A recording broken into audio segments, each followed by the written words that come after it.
Good afternoon to another review of a hotel, which I'm going to start from the main road opposite Khao Lak Centre. Now, the reason I'm doing this is I've stayed here before, and on the map, it's difficult to get a perspective of where it is. So, if I show you the way up the road opposite the 7-Eleven, it gives someone like myself, I couldn't work out how far it was up and how far it was to walk, and it isn't actually that far. So, up this small road is a small little hotel I've stayed in, budget friendly, called the Banana Bungalows.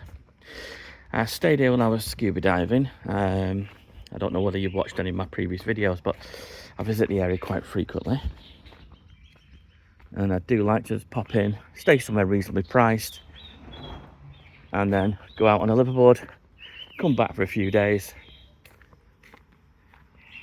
and just basically just enjoy.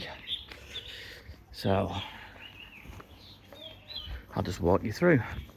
When I was booking, I couldn't quite figure out how far this was from the main street. So if you want your washing done, I've had washing done here before. Super reasonably priced. So you're just walking off the main street here.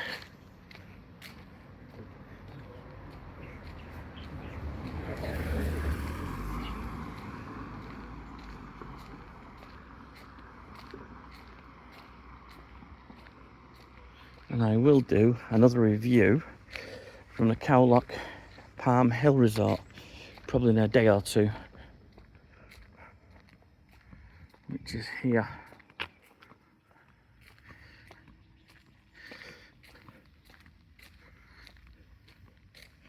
Now, I'm not sure if Banana Bungalows will be open, but I'll just take you through, and here we are. So this is reception. We do a little breakfast here as well. You can hire a bike.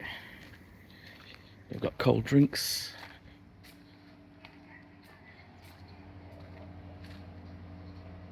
Hello. Got cold drinks here, and it's a lovely place to stay. Hello. Yeah, quite a short review. So I stayed here about 6 months ago, October time, and it's just rows and rows of bungalows like this. Very simple, but very, very cost effective if you're just coming to dive. And it has a lovely swimming pool. Hello.